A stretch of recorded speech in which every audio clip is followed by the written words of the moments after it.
Hello everyone, welcome to the Om Namah Shivaya education hub. जैसे कि आपको पता हमने सीरीज स्टार्ट की हुई है DSSB TGT नेचुरल साइंस में न्यूली एडिड टॉपिक्स की। उसी में आज मैं आपके साथ सिर्फ और सिर्फ MCQs डिस्कस करूंगी। आज कौन कौन से टॉपिक कवर करें इसमें मैंने एनिमल डाइवर्सिटी में जो हमने पढ़ लिया अभी तक, kingdom Protista, Aves, Reptilia, Amphibia, उनके MCQs लेके आई हूँ। As well as applied zoology के MCQs हैं जिसमें हमने क्या क्या कवर किया हुआ है, host parasite relationship, epidemiology of disease, rickettsiae and spirochetes. ये चार टॉपिक हमने दोनों सीरीज के कवर कर लिए हुए हैं। आज मैं इन 8 टॉपिक्स से रिलेटेड आपके पास 30 MCQs लेके आई हूँ। इससे आपको ये पता लग जाएगा आपके ये 8 के 8 टॉपिक्स कितने क्लियर हो गए हैं। अगर आपको इन MCQ से लगेगा कि हाँ नहीं क्लियर हुआ तो दोबारा वीडियोस जाके देख लेना। दोनों सीरीज के मैं लिंक आपको डिस्क्रिप्शन बॉक्स में डाल दूंगी, आपके एनिमल डाइवर्सिटी के भी एंड अप्लाइड जोलॉजी के भी। ऐसे ही फिर इसके बाद हम नेक्स्ट टॉपिक्स जो रह गए हैं उनके वो कवर करेंगे। फिर कंबाइन MCQs ले आऊंगी ताकि आपको ये लगे एक एक टॉपिक करके तो हमारे MCQs हो रहे हैं कवर, कंबाइन टॉपिक करके हमें कितना याद रह रहा है MCQs में, वो देखने के लिए आज मैं एक MCQ सेशन आपके साथ लेके आई हूँ। चलो स्टार्ट करते हैं। आपको पता ही है, जैसे मैं हर बार कहती हूँ कि मेरे को बस सिर्फ इतना चाहिए कि आप इसको ज़्यादा से ज़्यादा शेयर करो। जितना ज़्यादा आप शेयर कर सकते हो उतना ज़्यादा इस वीडियो को शेयर करो। That's it. स्टार्ट करते हैं। फर्स्ट क्वेश्चन आ जाओ। फर्स्ट क्वेश्चन है आपका, विच of the following is a characteristics feature of kingdom Protista. Kingdom protista का कौन सा कैरेक्टरिस्टिक फीचर हमने देखा था? पहले तो याद करो किंगडम प्रोटिस्टा में क्या थे, यूक्रियोट्स थे या प्रोक्रियोट्स थे? तो हमने देखे थे क्या थे, यूक्रियोट्स थे। तो मतलब आपका प्रोक्रियोट वाला ऑप्शन तो खत्म हो गया। उसके बाद ज्यादातर क्या थे, यूनिसेलुलर ऑर्गेनिज्म थे। तो आपका जो ऑप्शन करेक्ट ऑप्शन हो जाएगा वो क्या हो जाएगा, option C, they are the eukaryotic and they are mostly unicellular organism. So इस क्वेश्चन का करेक्ट आंसर क्या हो जाएगा, ऑप्शन सी। चलो आगे सेकंड क्वेश्चन की तरफ बढ़ते हैं। Which organism belongs to kingdom Protista. Kingdom Protista में कौन सा ऑर्गेनिज्म बिलोंग करता था? थोड़ा रिकॉल करो, हमने प्रोटिस्टा में क्या क्या पढ़ा था, इसमें से कौन सा था, पैरामीशियम। तो क्या आना आंसर इसका, ऑप्शन है that is paramecium. Third question आ जाओ। Birds are characterized by which of the following feature. Birds में कौन सा फॉलोइंग फीचर में से कौन सा फीचर देखा जाता है? पहले तो ये बता दो बर्ड्स कौन सी कैटेगरी में हमने पढ़े थे। बर्ड्स कहाँ पे पढ़े थे हमने, एव्स में। कहाँ पढ़े थे हमने, एव्स। एव्स पढ़ा था। एव्स में हमने किसको देखा था, बर्ड्स को देखा था। अब देखो बर्ड्स में क्या थे, क्या कैरेक्टरिस्टिक फीचर था। बर्ड्स में क्या थे, फेदर्स थे। सारे एव्स में जो बर्ड्स, ये इनका ये था ना, body is full covered with feathers. तो आप ऑप्शंस में जाओ, कौन सा ऑप्शन है फेदर्स वाला, ऑप्शन बी है। फिर उसके बाद क्रॉस चेक करो, वार्म ब्लडेड थे या कोल्ड ब्लडेड थे। तो हमारे एव्स जो थे वो कैसे थे, वार्म ब्लडेड ही थे। तो इसका आंसर क्या हो जाएगा, option B. Now comes to the next question. The class Aves is distinguished by the presence of. Class Aves में क्या थे, 3 chambered heart थे, 2 chambered heart थे, 4 chambered heart थे या 5 chambered heart थे? तो बताओ क्या है। तो हमने क्या पढ़े थे, Aves में जनरली कौन से थे, 4 chambered heart थे। क्या थे, 4 chambered heart। चलो अब कमेंट सेक्शन में आपने मेरे को बताना है 3 chambered heart में कौन कौन थे। ये आपने क्वेश्चन कमेंट सेक्शन में लिखना है। नेक्स्ट क्वेश्चन आ जाओ। Comes to the fifth question. Amphibians are unique among vertebrates because. Amphibians unique थे, क्या कैरेक्टरिस्टिक था जो उनको यूनिक बनाता था? तो क्या कैरेक्टरिस्टिक था, हमने सबसे पहले एम्फीबियंस पढ़ा था, उसके बाद रेप्टाइल्स पढ़े थे, देन एव्स पढ़ा था। तो थोड़ा मेमोरी को रिकॉल करो। हमने एम्फीबियंस क्या थे, ये पहले वर्टिब्रेट्स थे जो लैंड और वाटर दोनों में देखे गए थे। तो इसका जो करेक्ट आंसर हो जाएगा वो क्या हो जाएगा, option C, they can live both on lands and in water. अच्छा फेदर्स वाला अभी पढ़ के हटे हैं। फेदर्स वाला कौन था, हमारे एव्स। फेदर्स में कौन आता है आपके, एव्स। तो ये याद रखना, फेदर्स में क्या आएगा, एव्स। नेक्स्ट आ जाओ। विच of the following is an example of amphibians. Amphibians के एग्जाम्पल देखो। एम्फीबियंस के एग्जाम्पल में क्या आएगा, सैलमेंडर, लीजर्ड, टर्टल और स्नेक। तो एम्फीबियंस के एग्जाम्पल में हमारा क्या आएगा, सैलमेंडर। क्या आएंगे, सैलमेंडर। नेक्स्ट क्वेश्चन आ जाओ। अच्छा अगर मैं इसी में बोलूं, आपने बताना कमेंट सेक्शन में लीजर्ड, टर्टल और स्नेक ये किस में आते हैं। जो आपके लीजर्ड, टर्टल और स्नेक है ये किस में आते हैं। मैं यहाँ क्यों नहीं बता रही हूँ, ताकि आप रिकॉल करो। जिनको याद होगा उनको साथ के साथ रिकॉल हो जाएगा, और जिनको लर्न नहीं होगा वो क्या करेंगे, एक बार दोबारा वीडियो देख लो, या जहां आपने नोट्स बनाए थे मेरी वीडियो से उन नोट्स को एक बार दोबारा गो थ्रू हो जाओ तो आपको ये क्लियर हो जाएंगे लिजर्ड्स कहाँ थे, टर्टल्स किस कैटेगरी में थे और स्नेक्स हमारे किस कैटेगरी में थे। इनका भी आंसर आपने कमेंट बॉक्स में लिखना है। 7th क्वेश्चन में आ जाओ। Reptiles are characterized by which of the feature. Reptiles का कौन सा ऐसा कैरेक्टरिस्टिक्स फीचर है जो हमें देखने को मिलता है। रेप्टाइल्स में कैसी स्किन थी, स्केली स्किन थी। हमने देखा था ना, एक तो ये कोल्ड ब्लडेड थे, कोल्ड ब्लडेड में हमने दो पढ़े थे, एक एम्फीबियंस पढ़े थे और एक क्या पढ़े थे, रेप्टाइल्स पढ़े थे। तो एक तो वार्म ब्लडेड वाला यहीं खत्म हो गया, ठीक है।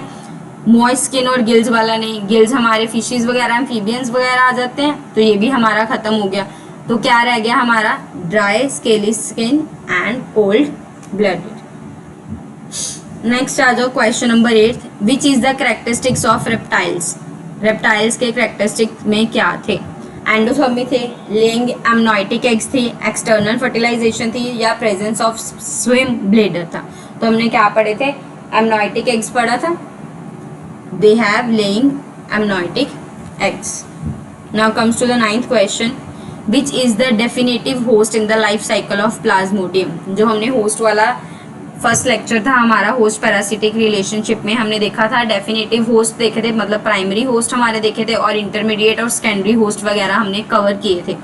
तो प्लाज्मोडियम का डेफिनेट होस्ट आपने बताना है क्या था, तो वो कौन थे, मॉस्किटोस। और सेकेंडरी में कौन था, ह्यूमन।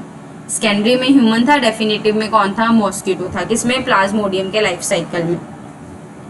नेक्स्ट क्वेश्चन आ जाओ, 10th question, in which of the parasitism does the parasite kill the host। Parasite kill करता है होस्ट को, कौन सा पैरासिटिज्म होता है जिसमें पैरासाइट क्या करता है, किल करता है, तो वो याद रखना आपने, दैट इज पैरासिटिक प्रीडेशन। क्या होता है, कौन सा पैरासिटिक होता है, parasitic predation. Now comes to the next question, incubation period जो हमने पढ़े थे, ये उसमें एपिडेमियोलॉजी ऑफ डिसीज में हमने पढ़ा था, the incubation period of a disease refer to. क्या मतलब होता है इंक्यूबेशन पीरियड, हमने कल वाली क्लासेस में भी पढ़ा था जिसमें हमने सैप्रोफाइट कैट्स के बारे में पढ़ा था। रिकेट्सिया में भी हमने इंक्यूबेशन पीरियड के बारे में पढ़ा था कि इनका 5 to 14 डेज का इंक्यूबेशन पीरियड होता है। तो इंक्यूबेशन पीरियड से क्या मतलब है, the period when symptom are most severe, the period between the exposure of the infectious agent and the appearance of symptoms. तो इसका जो करेक्ट आंसर हो जाएगा वो क्या हो जाएगा, ऑप्शन बी। ये वो टाइम पीरियड होता है between the exposure of the agent and the appearance of symptoms, उनको हम क्या बोलते हैं, incubation period. Next question 12th पे आ जाओ, an epidemic that spreads across multiple countries. ऐसे एपिडेमिक का नाम बताना आपने, कौन सा एपिडेमिक है जब वो जो डिसीज है वो मल्टीपल कंट्रीज में एक ही साथ स्प्रेड हो जाती है, उस एपिडेमिक को हम क्या बोलते हैं, पेंडेमिक। क्या बोलते हैं, पेंडेमिक। नेक्स्ट क्वेश्चन आ जाओ, रिकेट्सिया के ऊपर आ गया, they are the obligate intracellular parasite. से हमने पढ़ा था ये ऑब्लिगेट इंट्रासेलुलर पैरासाइट होते हैं, और दूसरा हमने क्या पढ़ा था, ग्राम नेगेटिव बैक्टीरिया, ये होते हैं ग्राम नेगेटिव बैक्टीरिया में आते हैं। इसका क्या मतलब है, ऑब्लिगेट इंट्रासेलुलर पैरासाइट का क्या मतलब है, दैट मीन्स बताओ क्या था, विद इन होस्ट सेल था। तो ऑप्शंस में जाओ, विद इन होस्ट सेल वाला ऑप्शन बी है, तो इसका करेक्ट आंसर क्या हो जाएगा, they can only reproduce within the host cell. Next question आ जाओ, common symptom of the disease caused by Rickettsia. Common symptom कौन सा है रिकेट्सिया डिसीज का, coughing, skin rash, diarrhoea and muscle weakness. बताओ क्या कॉमन सिम्टम्स हमने देखने को मिला था, that is skin rash. Skin पे रैशेस वगैरह आ जाती थी, ये कॉमन सिम्टम है, नो डाउट। बाकी सिम्टम्स भी हम कह सकते हैं, बट कॉमन सिम्टम्स हमारा क्या था, स्किन रैश था। नेक्स्ट है कॉजेटिव एजेंट ऑफ सिफाइलिस। हमने कल वाली क्लास में ही पढ़ा था, सिफाइलिस वो किस में आता था हमारा, ट्रैपेनोमा में। किस में आता था, ट्रैपेनोमा में। तो इसमें एक ही ऑप्शन है, ट्रैपेनोमा वाला ऑप्शन भी। सो इसका करेक्ट आंसर क्या हो जाएगा, ट्रैपेनोमा पैलेडियम। अच्छा, आपने इसमें बताना मेरे को कमेंट सेक्शन में, इसमें डिसीज बतानी है, कौन सी डिसीज थी। लेप्टोस्पायरा इंट्रोगेंस में हमने डिसीज पढ़ी थी, ये बताना है। बोरीलिया रिकरेंट्स में भी हमने पढ़ी थी। करंट में हमने क्या कहा था, फीवर पढ़ा था, रिलैप्सिंग फीवर। तो ये याद रखना है, करंट में हमने क्या पढ़ा था, रिलैप्सिंग फीवर पढ़ा था। कोड वर्ड्स तभी लर्न करवाती हूँ ताकि आपको थोड़ा बहुत याद रहे, क्वेश्चन एलिमिनेट करना इजी हो जाए। बर्गोडिफेरा, बर्गर से हमें क्या पढ़ी थी, लाइम डिसीज पढ़ी थी, तो बर्गर में कौन सी डिसीज हो गई थी, लाइम डिसीज। अच्छा, इसमें वेल्स डिसीज था, चलो मैंने ही बता दिया। इसमें आपकी कौन सी डिसीज थी, वेल डिसीज थी। किसमें, एंट्रोगेन से आपकी कौन सी डिसीज थी, वेल डिसीज। ठीक है, नेक्स्ट आ जाओ 16th question, which test is use to detect Lyme disease. Lyme disease के लिए कौन सा टेस्ट हमने किया था, पीसीआर हम कहते थे, हाँ, बट क्वेश्चन में ऑल ऑफ द अबव भी है, तो हमें एक बार बाकी ऑप्शंस को भी चेक करना पड़ेगा। इलेसा, ये भी हमने देखा था, इंजाइम लिंक्ड इम्यूनोसॉर्बेंट, ऐसे अगर दो ऑप्शन आगे दैट मीन वेस्टर्न ब्लॉट भी होगा। वैसे हमने पढ़ा नहीं था वेस्टर्न ब्लॉट, पर याद रखना वेस्टर्न ब्लॉट भी होता है। ठीक है, नेक्स्ट 17th क्वेश्चन आ जाओ, विच of the following protist is photosynthetic. Photosynthetic कौन सा था, इग्लेना। कौन सा था, इग्लेना। ये भी हमने पढ़ा था क्लास में, जिसने नहीं देखी क्लासेस मैं उनको रेकमेंड करूंगी पहले क्लासेस देख लो। नेक्स्ट था, the slime mold exhibit protozoa and fungal characteristics belongs to which division. ये भी हमने पढ़े थे। स्लाइम मोल्ड्स हमारे कौन से डिवीजन में आते थे, मायोक्सा। मायोक्सा में आते थे ना स्लाइम डिसीज, स्लाइम मोल्ड्स, तो ये आपका क्या आ जाएगा, ऑप्शन बी, मायोक्सा मायोकोटा। मायोक्सा मायोकोटा। नेक्स्ट क्वेश्चन है, which part of birds anatomy is responsible for flight. Flight के लिए क्या रिस्पॉन्सिबल है, उनके फेदर्स रिस्पॉन्सिबल थे, तो इसका आंसर क्या आ जाएगा, ऑप्शन ए, फेदर्स। क्वेश्चन 20 है, which following bird is flightless. कौन सी बर्ड फ्लाइटलेस है, एक हमने पढ़ी थी ऑस्ट्रिच, एक हमने क्या पढ़ी थी, ऑस्ट्रिच पढ़ी थी जो फ्लाइटलेस थी। एक इसमें से बतानी है आपने कौन सी थी, क्योंकि इसमें ऑस्ट्रिच तो है नहीं, तो इसका आंसर क्या हो जाएगा, पेंगुइन। पेंगुइन और ऑस्ट्रिच सेम ही ऑर्डर में आ रहे थे, तो इसका आंसर क्या हो जाएगा, penguin. Frog and toads, which order of amphibia. Amphibia के कौन से ऑर्डर में हमारे फ्रॉग्स एंड टोड्स आते थे, तो कौन से ऑर्डर में आते थे, अनूरा। हमने पढ़ा था ना AFT, अनूरा में, तो क्या आएगा, अनूरा, फ्रॉग्स एंड टोड्स के लिए। Now comes to the next question, which is the common feature of amphibian skin. Amphibian skin का कॉमन फीचर क्या था, एम्फीबियंस पे आ जाओ। एम्फीबियंस में हमने क्या देखा था, अब स्केल्स तो नहीं थे, स्केल्स तो रेप्टाइल्स में थे, फेदर्स हमारे एव्स में थे, ये भी कट हो गया, फर भी नहीं होते थे, तो मतलब इसका आंसर क्या बचा आपका, moist and glandular. Moist and glandular. Next आ जाओ, क्रोकोडाइलिया में कौन सा एनिमल इंक्लूड है। क्रोकोडाइलिया में कौन सा एनिमल इंक्लूड है, स्नेक्स, लीजर्ड, टर्टल्स और एलिगेटर्स। हमने देखा था सारे क्रोकोडाइल्स होते थे और एक साथ में एलिगेटर था, तो ऑप्शन क्या हो जाएगा, option D, alligator. Now comes to the 24th question, reptiles are ectothermic. हमने देखा था रेप्टाइल्स क्या थे, एक्टोथर्मिक थे। एक्टोथर्मिक का क्या मतलब होता था, generate their own heat internally, depend upon the external sources to regulate their body temperature, maintain a constant body temperature regardless of temperature, are capable of shivering to produce heat। तो हमने क्या था, ecto मतलब क्या था, maintain कर लेते हैं according to the external sources, मतलब एक्सटर्नल इन्वायरमेंट पे डिपेंड होकर अपने बॉडी को रेगुलेट करते हैं, तो इसका आंसर क्या आ जाएगा, option B. Now comes to the 25th question, which is an example of mutualistic relationship। mutualistic relationship के example क्या है, termite and trichophampa। क्या है, termite and trichophampa। next question है, which type of epidemiological study is most suitable for investigating the causes of rare disease। Rare disease के लिए कौन सी study हमने पढ़ी थी, सारी स्टडीज हमने कवर की हुई हैं, जिन्होंने वीडियोस नहीं देखी मैं उनको रेकमेंड करूंगी वीडियोस देख लो। तो रेयर स्टडीज के लिए क्या था, केस कंट्रोल स्टडी। कौन सी स्टडी थी हमारी, केस कंट्रोल स्टडी।